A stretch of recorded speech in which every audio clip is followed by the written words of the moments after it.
নমস্কাৰ ৰাইজসকল, আজি মই আমাৰ যিটো এক্সিষ্টিং ট্ৰাইবেল আছে তাৰ ওপৰত অলপ ৰিকুৱেষ্ট কৰিবৰ কাৰণে ভিডিঅ' বনালোঁ। আমাৰ ভাইসকল, ৰাপা ভাইসকল, মিচিং ভাইসকল, কাৰ্বি ভাইসকল ঠিকেই আছে না?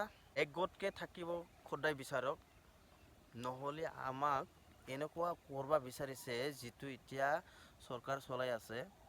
বেলেগ 6 জনগোষ্ঠী ST বিচাৰাটো ৰাইট আছে, বিচাৰি থাকক, মই একো ক'ব লগা নাই।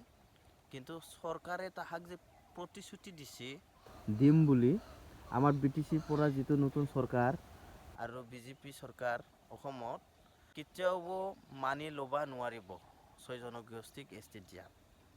এইটো মাইণ্ডটো সদায় ৰাখিবা। আমাৰ মাইণ্ডটো ডাইভাৰ্ট কৰিব বিচাৰি আছে তাহোন। এই কিবা অৰুণোদয় দি পেলাই, এই কিবা গছৰ পুলিৰ পইচা দি পেলাই, এইবিলাক পইচা তাহাৰ নেতাবিলাৰ লিডাৰৰ সম্পত্তিৰ পইচা নহয় ভাই, এইটো আমাৰ পইচা। আমাৰ পৰা লৈ যোৱাটো আমাক ঘূৰাই দিছে। এইটো তাহোন দি নিদি কথা নাই, এইটো আমাৰ পইচা ভাই। তাৰ কাৰণে আমি ভাল পাবা বেয়া পাবা লগা কথা নাই। মেইন কথাটো হ'ল আমাৰ যিটো এক্সিষ্টিং ট্ৰাইবেল ক্ষমতা, জাতি আৰু ধৰ্ম এইবিলাক নোহোৱা কৰিব বিচাৰিছে। এইবিলাক চাওক, খাৱাটো তাহোন খুৱাইছে নাকি আমাক? তে আমি কাম কৰি খাব পাৰে ট্ৰাইবেল মানুহ। কাৰো কিবা মুখৰ মিঠা মিঠা কথাত আমি নাযাওঁ। তাহাৰ আগত আমি ইমান আন্দোলন কৰিছে, তথাপিও আমাক একো তালে লোৱা নাই, একো গুৰুত্বই লোৱা নাই। একমাত্ৰ আমাৰ ফাইট আছে, এইটো হ'ল ইলেকশ্যন।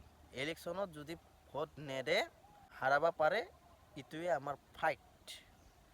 কিন্তু আমাৰো আছে এই 2-3টা মান তিৰি দোকানৰ তলত চলা, তিৰি আণ্ডাৰত চলা, দালাল কাম কৰিব নাজানে, ফকতীয়া, খালি চৰকাৰৰ ওপৰত কিবা 2-1 টকা পাবৰ কাৰণে দৌৰি পৰি থকা 2-এটা মান আছে আমাৰো।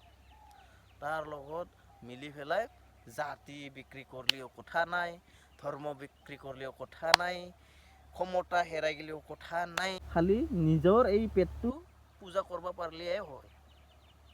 কাম কৰি খাব নাজানে তাহোন। এই তিৰি তলৰ দোকানৰ তলত থকা মানুহকেইটা আছে আমাৰো এনেকুৱা মানুহ। যিয়ে নহওক, অৰুণোদয় বা গছ ৰোৱা এইবিলাক চব যিখিনি পইচা দি আছে, এইটো আমাৰ পইচা। কাৰো লিডাৰে নিজৰ সম্পত্তি বিক্ৰী কৰি পেলাই দিয়া নাই, এইটো মই ক'লোঁ। আৰু এইটো বস্তু টেম্পৰাৰী, এইটো বস্তু টেম্পৰাৰী। আগৰ পৰা 5 বছৰ আমি খেলা খেলিছে অৰুণোদয়ৰ লগত। 5 বছৰত কিনো কৰা নাই? কেইবাৰ কাগজ ল'লাক, পাই থকা মানুহে মাজৰ সময়ত নাপায়, কোনোবা গাইডলাইন হিচাপত কেতিয়াও নাপায়। ইমান এবাৰ লাষ্ট 3.0ত ইমান মানুহ বিধৱা মানুহ ভাই, একো নাজানে, কিন্তু জিনুৱেন তাহোন কাগজ আছে, ৰেচন কাৰ্ড আছে, একাউণ্ট আছে, চব আছে, পাবা লাগে। বিধৱা মানুহ এইবিলাক থাকি গৈছে। ইয়াৰ কাৰণে এইবিলাক ফকতীয়া, এই মানে মাজত তাৰমানে কিবা কিবি কৰে। চৰকাৰে ঠিকেই লৈছে চাগে, কিন্তু মাজত কিবা কিবি কৰা মানুহ, এই দুখীয়া জীৱনক চাৱা মানুহ, মৰম কৰা মানুহ নাই চলিছে আমাৰ জেগাত। যিয়ে নহওক, এইবিলাক কৈ নাথাকোঁ। অৰুণোদয় গছ পুলি ৰোৱাৰ পইচা পোৱাৰ কাৰণে আপোনালোকে জাতিটো কেতিয়াও পাহৰিব নালাগে। তাকে মই ৰিকুৱেষ্ট কৰিবৰ কাৰণে এইটো ভিডিঅ' আনিছিলোঁ। আৰু আমাৰ ট্ৰাইবেল ভাইসকল, ভিডিঅ'টো শ্বেয়াৰ কৰিবা, নহ'লে আৰু এই বুঢ়ীবিলাক যদি দেখা নাপায় ভিডিঅ'টো, তেতিয়া আৰু লাভ নহ'ব কৈ পেলাই। তাকোন তাৰমানে এই পইচাটো লিডাৰ বিৰাট দি আছে বুলি ভাবি লৈ আছে। তাহাক দেখাই পেলাই বুজাওক। আৰু ভিডিঅ'টো নেদেখিলেও কথা নাই, আপোনালোকে দেখা পাইছে যদি বুজক। এইটোৱে আমাৰ জাতিৰ কাম কৰাম। চবকে বুজাই পেলাই ভোটটো এবাৰ বেলেগক দিব লাগিব। আমাক কষ্ট দিয়া নেতাক আমাক নালাগে। এইটো সদায় মাইণ্ডত ছেট কৰি ৰাখোঁ। ভিডিঅ'টো এইখিনিয়ে, বাই বাই।